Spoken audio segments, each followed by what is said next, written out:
Mis à part le rapport annuel, on a encore deux autres rapports qui sont très importants, mais un peu plus complexes. On parle bien sûr du rapport financier et du rapport budgétaire. Quelle est la différence entre ces deux rapports, Noé? Donc le rapport financier, il va jeter un regard dans le passé pour voir combien d'argent est-ce qu'on a reçu, combien d'argent est-ce qu'on a dépensé. C'est un peu l'équivalent des comptes, si vous voulez. Le rapport budgétaire, c'est un peu comme un budget. On va regarder combien est-ce qu'on pense qu'on va recevoir sur l'année qui vient. Et comment on fait pour arriver à ce chiffre? La FSPJ, elle ne peut quand même pas prédire l'avenir. Alors malheureusement, on a perdu notre boule de cristal. Mais malgré tout, le budget, c'est des prévisions de qu'est-ce qu'on va vouloir faire, qu'est-ce qu'on va pouvoir faire. Et c'est une estimation, alors les chiffres ne sont pas absolument exacts, mais en général, on a déjà une très bonne idée de qu'est-ce qu'on va pouvoir faire sur l'année qui vient et combien d'argent est-ce qu'on va pouvoir recevoir. On pourrait donc dire que le rapport financier est en fait le compte-rendu de l'année dernière et le rapport budgétaire est la planification, enfin le budget pour l'année qui vient. Puisqu'on parle de thunes, d'où vient l'argent de la FSPJ?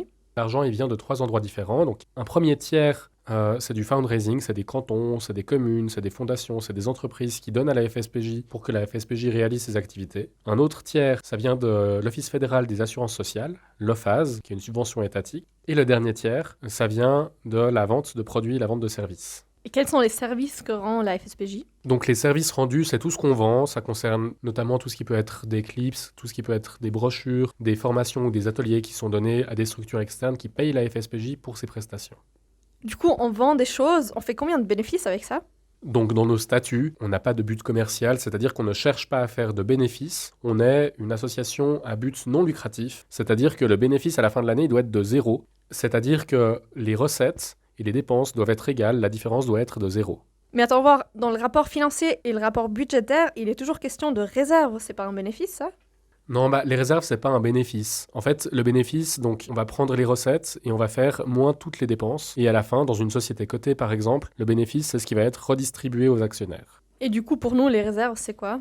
Donc, si nous, on fait un excédent, on n'est pas autorisé à le distribuer. Donc, c'est pas un bénéfice, on met ça dans des réserves. Et les réserves, en fait, c'est quelque chose de très très pratique. Mais à quoi est-ce que ça sert? Ça sert à avoir une certaine sécurité. Si pour une raison ou une autre, il y a une crise financière, la FSPJ doit fermer ses portes et n'a plus aucune recette, les réserves, ça sert à payer une partie des charges qu'on a encore. Par exemple, à continuer à payer les salaires des employés pendant 3 mois, qui est la durée qui est promise et qui est nécessaire, à payer encore les frais des locaux, à payer encore le site web, ou tout ce genre de dépenses. Donc les réserves, c'est une forme de sécurité pour la FSPJ. Ces réserves peuvent également être utilisées pour des investissements. Est-ce que tu peux nous donner un exemple pour ce qu'on fait avec cet argent? Oui, c'est normal d'investir, de dépenser un peu d'argent parfois pour se renouveler. Mettons que, par exemple, on a des ordinateurs qui datent d'il y a 10 ans. Si on rachète des ordinateurs actuels, on peut faire beaucoup plus de choses, on peut aller beaucoup plus vite et beaucoup plus loin. Ou par exemple, si on doit refaire un site internet de la FSPJ, c'est aussi un investissement conséquent et du coup, les réserves peuvent servir dans une certaine mesure à faire ces investissements. Et du coup, ces réserves, est-ce qu'on peut les utiliser d'un seul coup?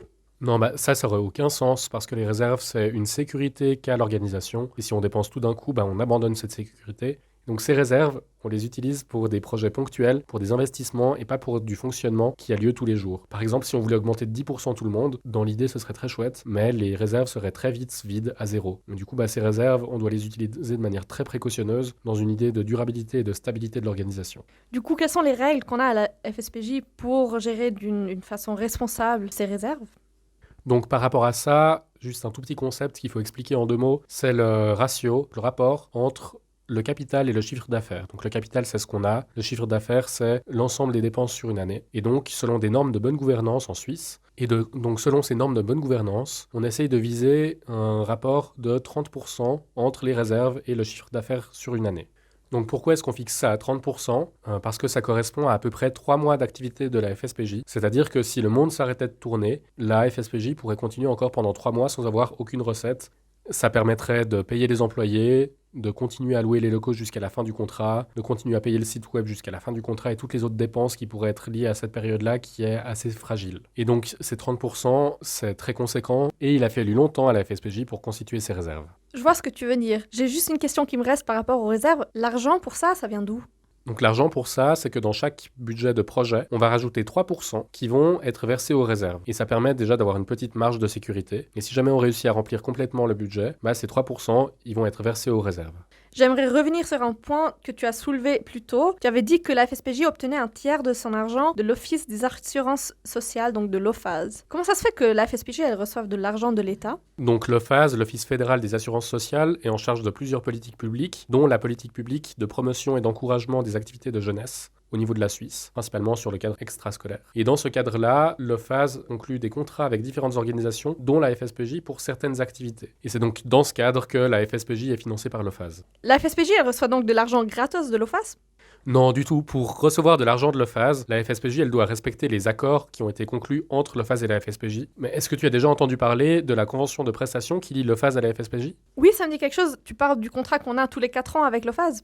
C'est ça. L'OFAS et la FSPJ négocient tous les 4 ans un nouvel accord, et dans cet accord, il y a des obligations pour la FSPJ qui doit faire certaines choses, et si elle ne les fait pas, elle ne reçoit pas l'argent. Et du coup, cet accord avec l'OFAS, il contient quoi plus spécifiquement? Au-delà du montant, pour la FSPJ, il y a des objectifs qui sont énumérés, et il y a surtout, c'est très important, c'est des documents de comment est-ce qu'on transmet le fait qu'on a bien atteint les objectifs. En plus de ça, il y a différents documents, par exemple un rapport sur les objectifs stratégiques annuels, ou les comptes annuels détaillés qui chaque année sont envoyés à l'OFAS pour que l'OFAS puisse, de leur côté, contrôler que l'argent qui est donné à la FSPJ est bien utilisé. Last but not least, dernière question. Dans le rapport financier et dans le rapport budgétaire, il y a beaucoup de termes et de mots difficiles et compliqués à comprendre. Est-ce qu'il y a des explications quelque part? Oui, bien sûr, la plupart des termes compliqués, ils sont expliqués dans la brochure de l'AD, mais si jamais il y a des questions sur les termes, qu'il y a des choses qu'on ne comprend pas, on peut tout à fait envoyer un mail au comité ou à la direction si jamais il y a des choses qui ne sont pas claires.